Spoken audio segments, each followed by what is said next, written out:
Sinimalaya pinagpapaliwanag ng producer ng Los Sabongeros matapos kanselahin ang screening. Narito ang I-Spotted report ni Anton.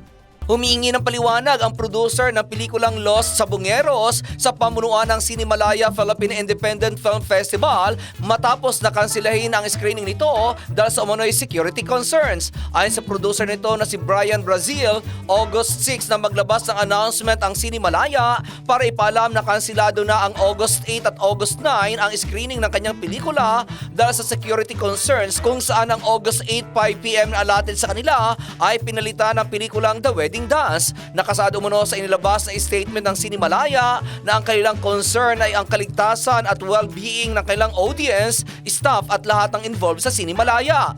Ayon kay Brazil, hindi niya alam kung saan nanggagaling ang sinasabi ng Cinemalaya na security threat at sana umano ay ipaliwanag sa kanila ng maayos kung saan nanggagaling ang nasabing pagbabanta. Sobrang frustrated daw siya sa nangyari, kung saan sobrang sakit daw ito sa kanyang team at sa mga karakter na patuloy na nakikipaglaban sa kabila ng panganib. Ang Los Sabongeros ay isang documentary film na nagnanais imbestigahan at makahanap ng sagot kaugnay sa misteryosong pagkawala na mahigit sa 30 sabongero mula pa noong 2021. Sinay pa ni Brazil na umasa umano siya na maging daan ang kanilang pelikula na maging boses, ngunit tinanggal umano ito sa mga naging biktima.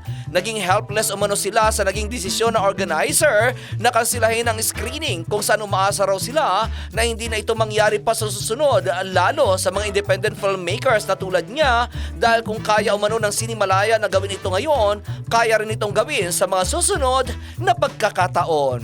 At iyan aking balitang showbiz para sa impilang metodong lakas, DWIZ. Ako si Anton, nagbabalita ng tama, naglilingkod ng tama.